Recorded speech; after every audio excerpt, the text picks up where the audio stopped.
Good to go?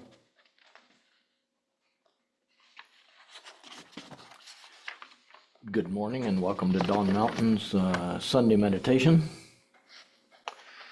We meet every Sunday at 11. On the first Sunday, there's always a teaching at 10:30. So come back either online or in person. We're glad to have as many people as we can. Let me start by mentioning there's a book where we put names. At the end of our practice, we will dedicate the merit to anyone who needs special energy from the benefit of our practice. So we write their names in the book. She's passing in here. You can, anyone who's died recently, or anyone who's ill, or just anyone who's struggling, who's not, you can put your own name. We've had, that's fine. So this will pass around. Of course, if you're online, you can put names in the chat. Oh, sorry, I don't mean to look at the pictures over there. The camera's up here. So for those of you who are online, you're on a screen over here. So sometimes we look to see who's here.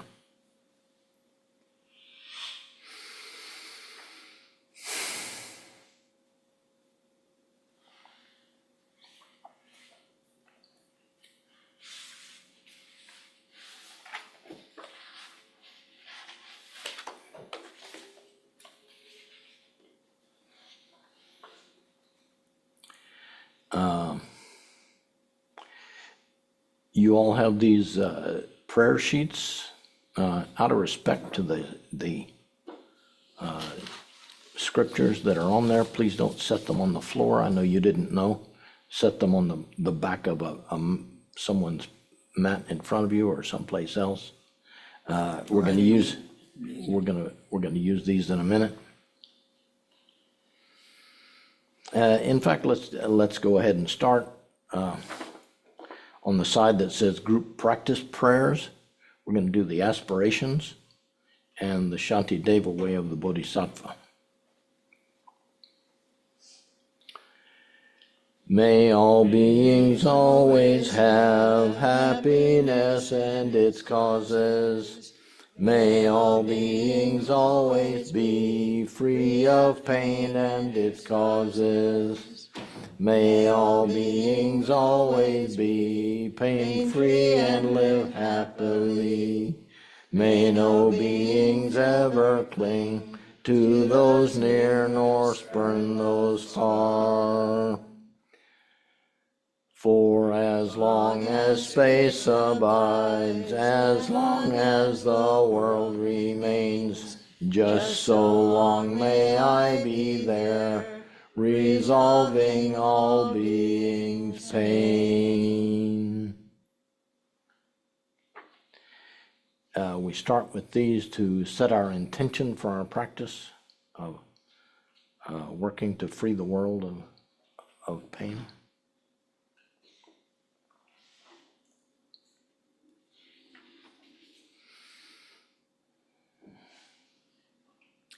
The purpose of this practice is to is to develop our attention, to let go of all the discursive thoughts that constantly are coming up while we're doing anything. Even without our phones open, we have thoughts constantly going through our head about what we need to do, what we didn't do, what we should have done, what somebody said to us, what somebody did in traffic, any number of things. Letting go of these helps us to just be present so we can respond to whatever stimulus comes along appropriately. Gives us a little space between the stimulus and the response. This is called mindfulness.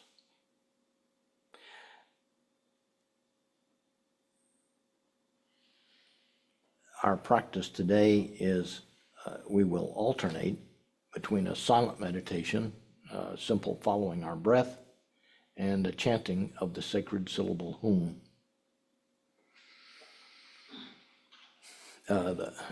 The chanting practice was given us by our teacher in Tibet, Adzim Rinpoche, and it's something that to help us remember to be present in our whole body, not just in our thoughts.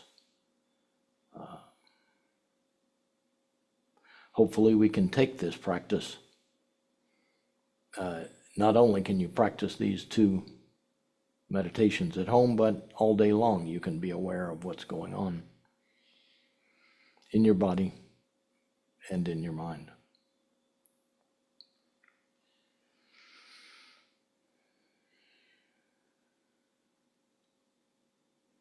So we're going to sit erect, not stiff, just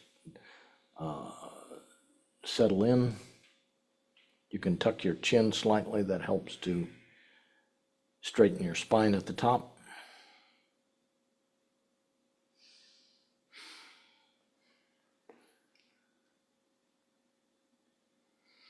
There are 3 pillars of support. One, we feel because we're sitting on it. We're sitting on the earth either through our cushion or through our chair. The second pillar is our spine itself, which holds us up. You can imagine a stack of coins. The third pillar is our central energy channel, which runs right in front of our spine. And by sitting straight, this allows our energy to move through the channel.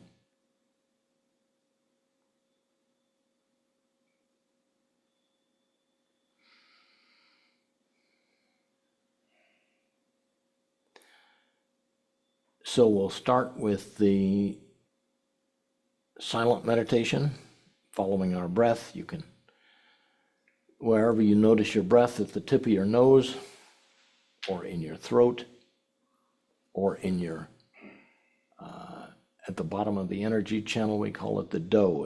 It's about 3 finger widths below your navel and 3 finger widths inside. That takes some practice. Just use whatever is comfortable for you. Your hands can be either on your knees, on your thighs, on your lap.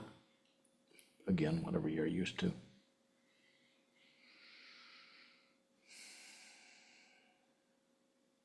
So we're going to start just by following our breath. It gives us a simple activity, doesn't require any thinking. It just something to ground us and bring us. Inevitably, our mind will wander, even during the meditation practices. When it does, and you realize it, then we just let go of it. You might mention in your mind silently, thinking when you recognize it, that something has come up, and go back to following your breath, just silently saying inhale and exhale, or in and out. So we'll do this for a few minutes, and then we'll start the chanting.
Now we'll start the chanting practice. We'll chant at our own pace.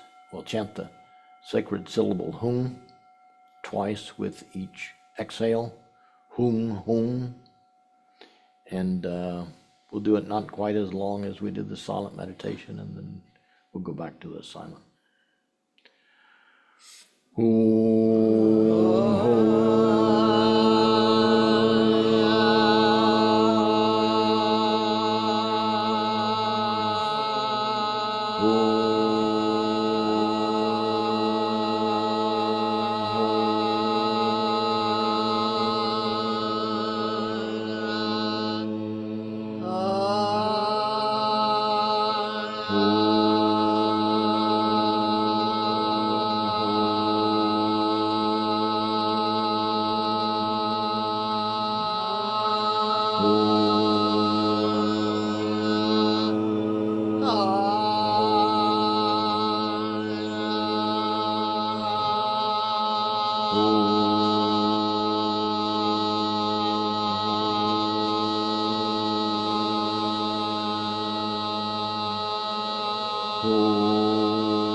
Now we're going back to the silent meditation, following our breath.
Now we'll start the chanting again, and you can feel it all the way, resonate all the way through your body.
Go back to the silent meditation.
One of the thoughts that occurred to me that interrupted my meditation was that I had not introduced myself this morning. My name is Charlie. I'm one of the students who's been around for a while, and I lead the meditation on a once every 2 months rotation with some other students. And this is Ann and Harvey, our founding teachers and resident lamas. We hope you'll stay after today's meditation. We're having a welcoming practice. I'm sure we'll hear more about that in the announcements. Right now,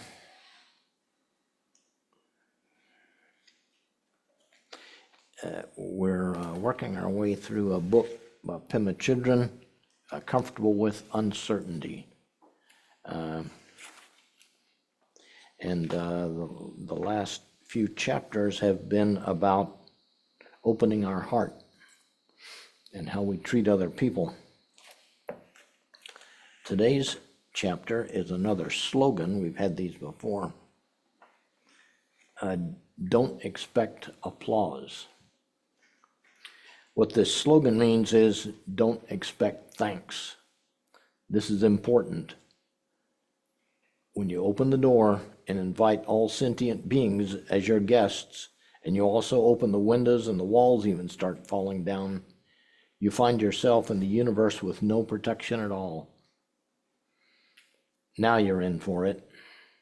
If you think that just by doing that you're going to feel good about yourself and you're going to be thanked right and left, no, that won't happen.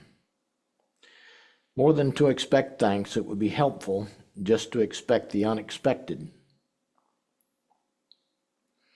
Then you might be curious and inquisitive about what comes in the door. When we can begin to open our hearts to others when we have no hope of getting anything back. We just do it for its own sake. On the other hand, it's good to express gratitude to others. It's helpful to express our appreciation of others, but if we do that with the motivation of wanting them to like us, we can remember this slogan.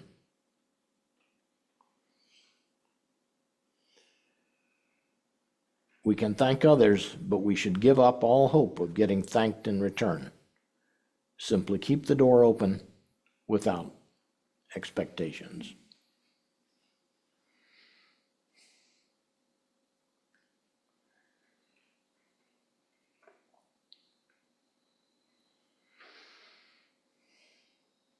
So does anybody have any thoughts or questions about today's chapter?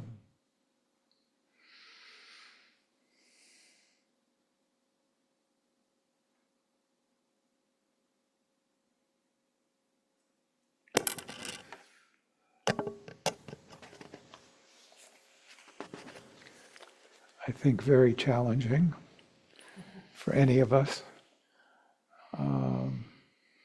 I think we're brought up in a culture and in a kind of psychology of expectation, especially when we're being kind. Pema Chodron, I think, is echoing the tradition. I won't tell the long story, but there is a relatively long story of one of the main disciples of the Buddha being tricked into cutting off his arm by a demon. And then when the demon sort of basically says, I don't really need this, him getting very, very angry and him falling from his practice. And with the kind of concluding punchline being, when you give, you really need to just release the gift of what you're giving without any expectations of what you're going to get in return. And I think it's a training. It's a training to give without expectation. I think it's a worthwhile training, but I don't think it's easy for most of us. That would be my observation.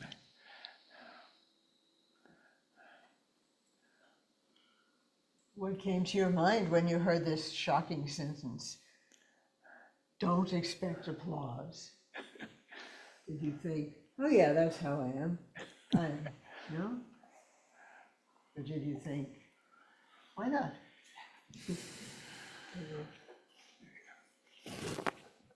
Yeah? Yeah.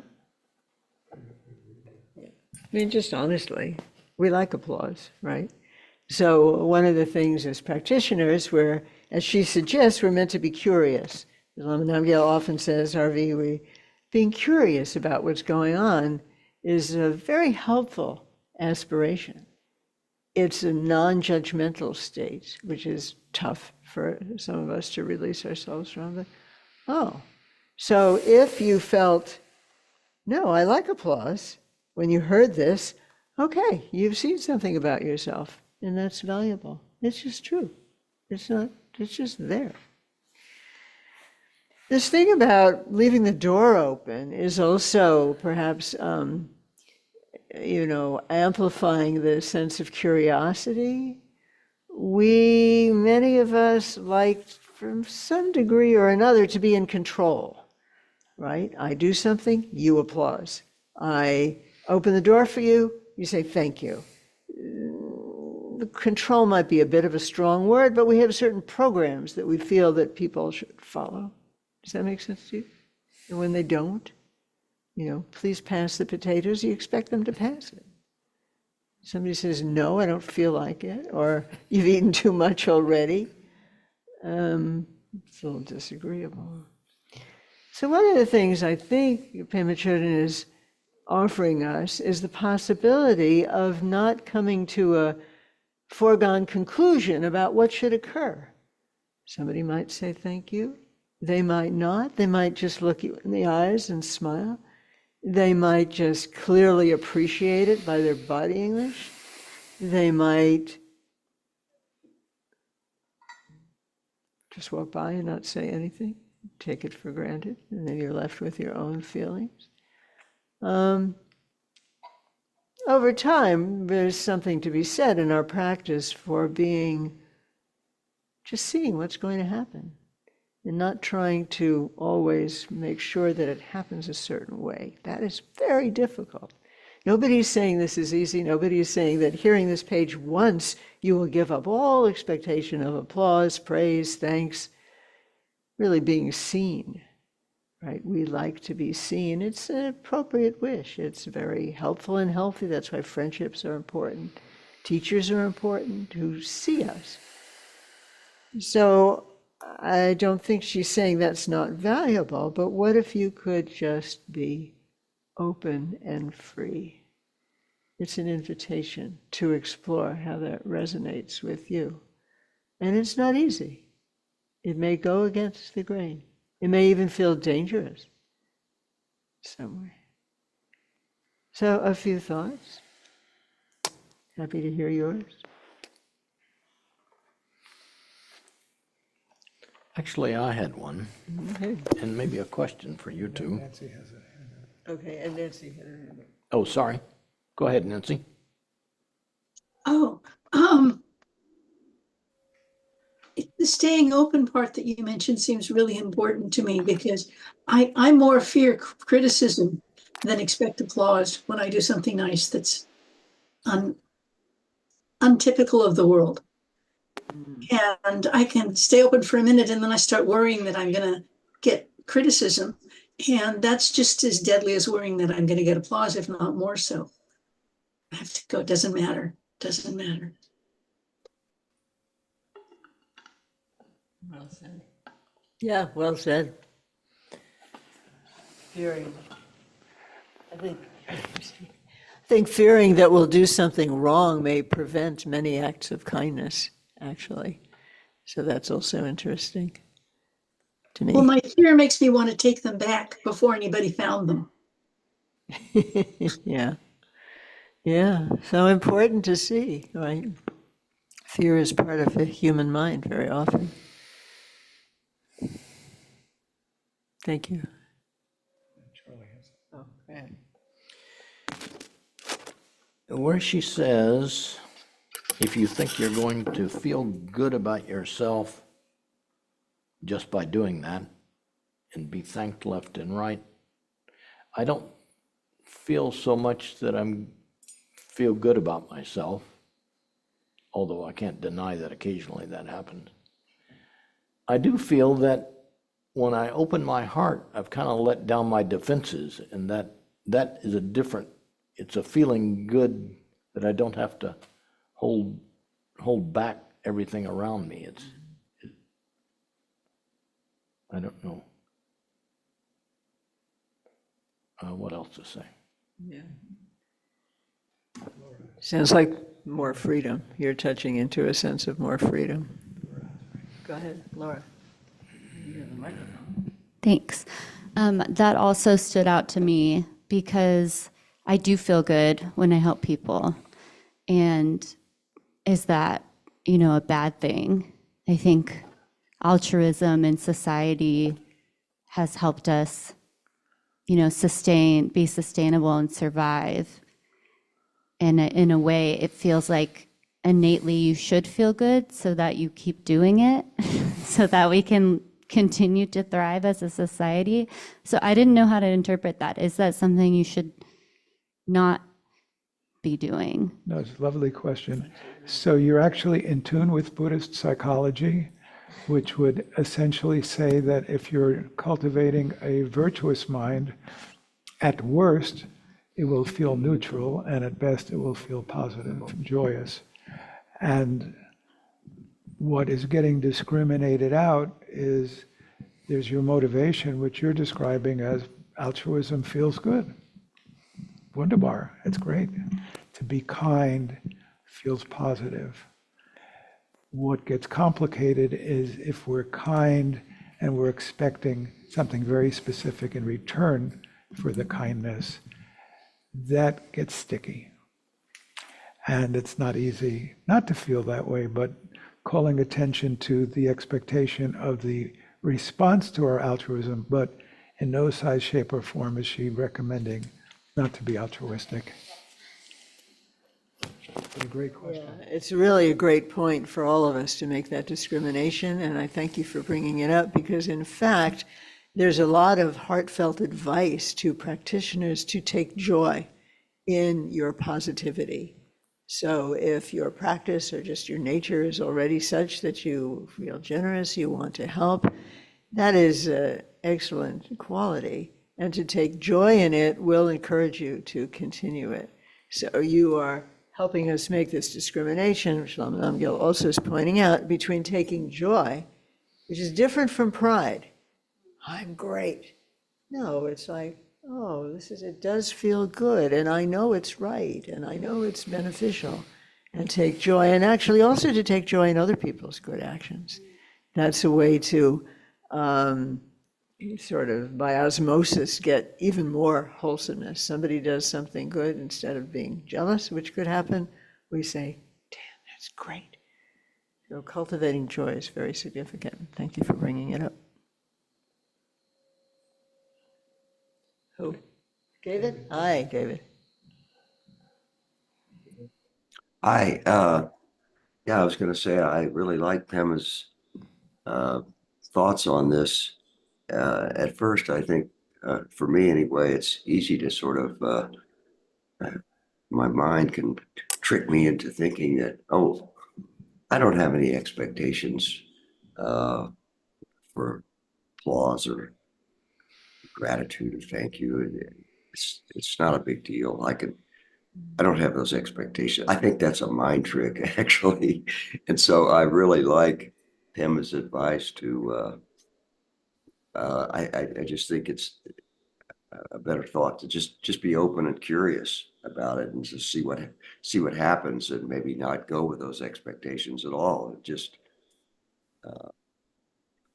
be curious about it. Yeah, I noticed you had quite a easy smile as you were imagining or remembering, feeling that way, kind of more relaxed situation. That's very nice. I'm glad you noticed that. I'm glad you pointed it out to me. Thank you. Anybody else?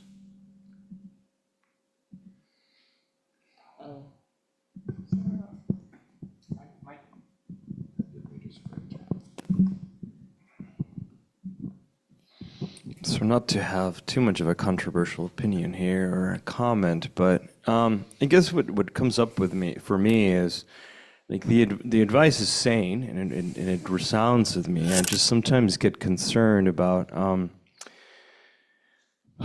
the values of a Buddhist practitioner don't always align with that of capitalist society and the extractionary nature of it. So just I guess a little bit of my defenses go up when I think about, well, if I'm altruistic all the time, where do people start to take advantage of the altruism? You know, so like what you know, just being able to measure like, hey, like I want to do good because I enjoy doing good, but at what point am I running on empty because people are extracting the goodness?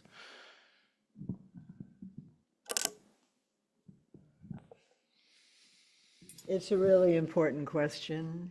And one of the things that I take from the story that Lama Namgyal started to tell us, so this fellow who's given, it's actually Shariputra, I think, he's given his arm, and the demon says, in one version of the story, how dare you hand it to me with your left hand? Because in India, that's, you know, and he's just furious. And so he goes to the Buddha and he says, I gave him my arm. I'm never going to give anybody anything again.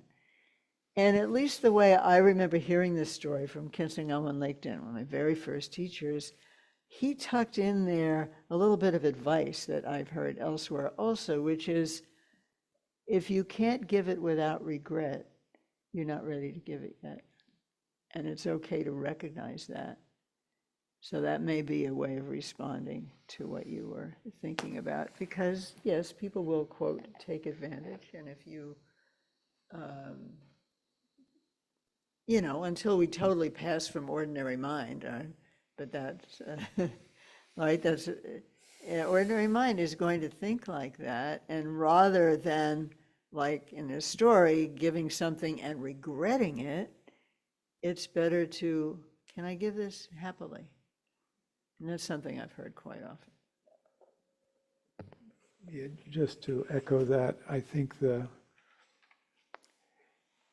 near enemy of overenthusiasm of getting involved with Buddhism is overextending oneself.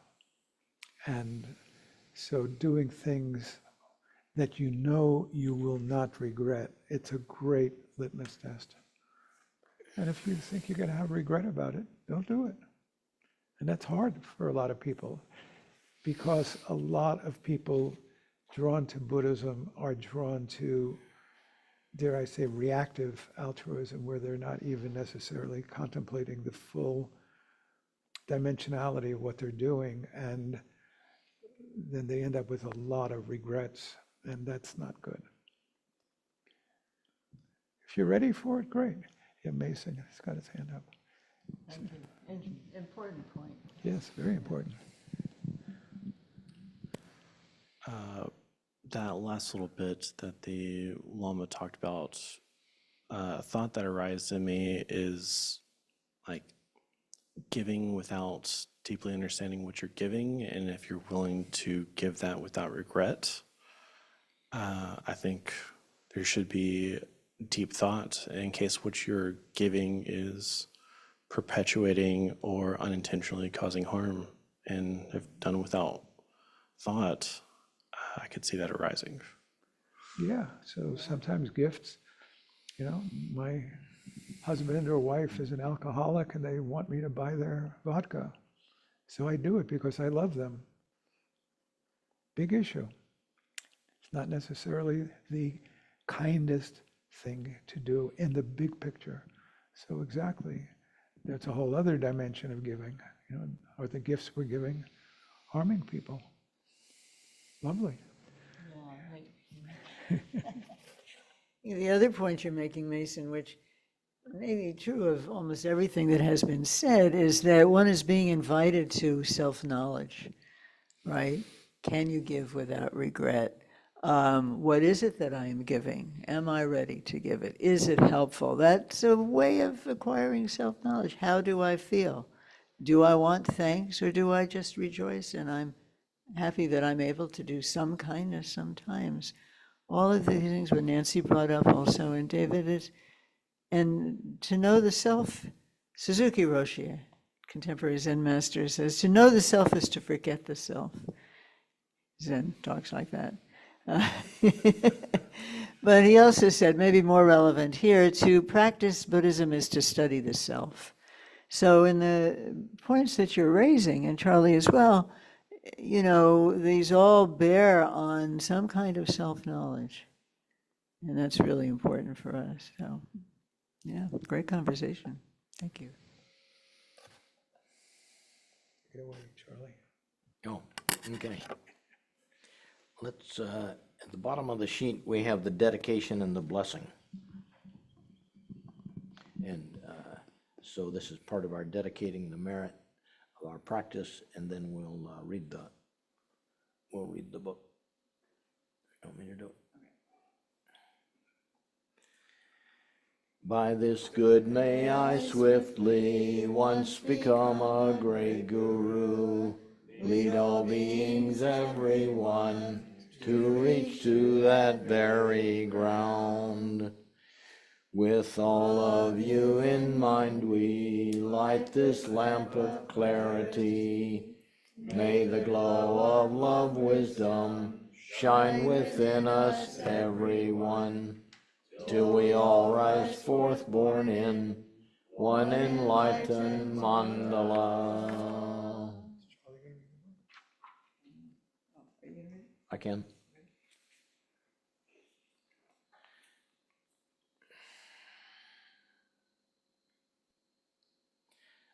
Today, we dedicate the merit of all of our practice to all sentient beings, and especially to Kim, Ni, Gloria, Luong, Toby and Oliver, Tien and Ian, Emin and family, Jane and family, Uyar and family, Ni and Gloria, Jennifer Welsh,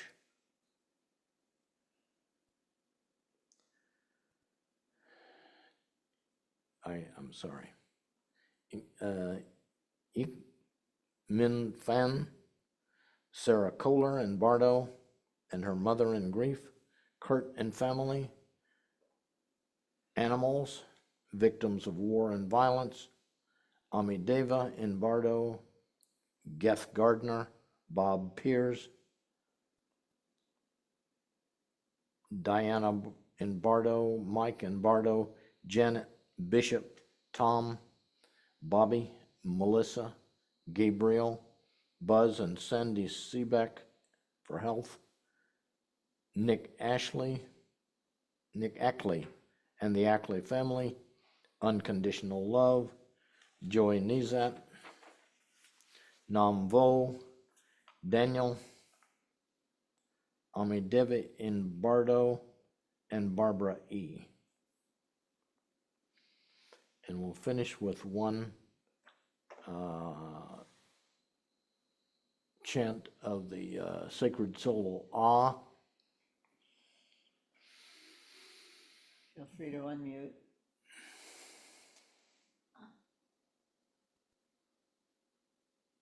Visualize a bright white orb at the top of our head, descending down into our heart, and the healing light spreading out all over the universe.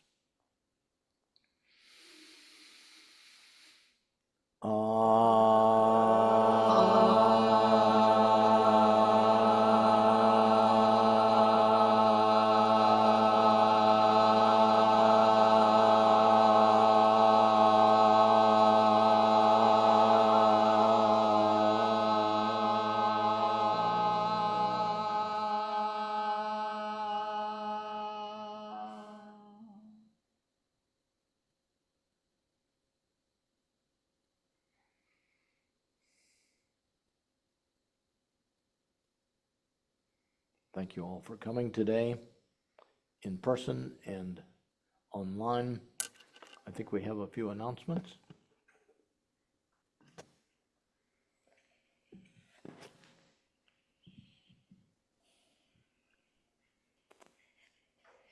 Good morning.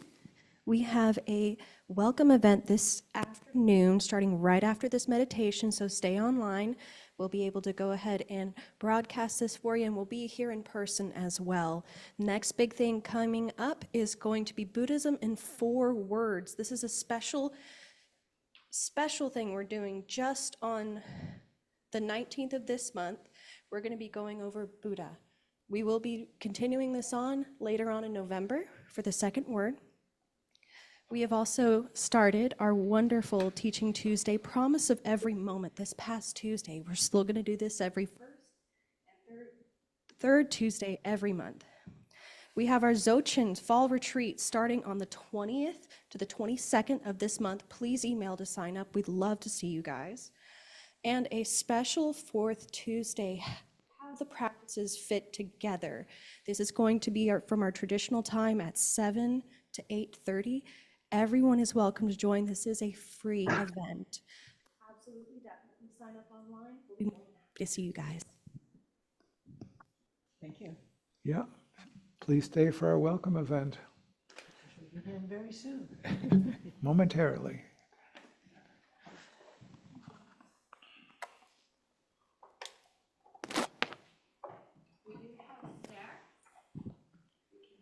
Thank you, Lamas. Thank you, Charlie.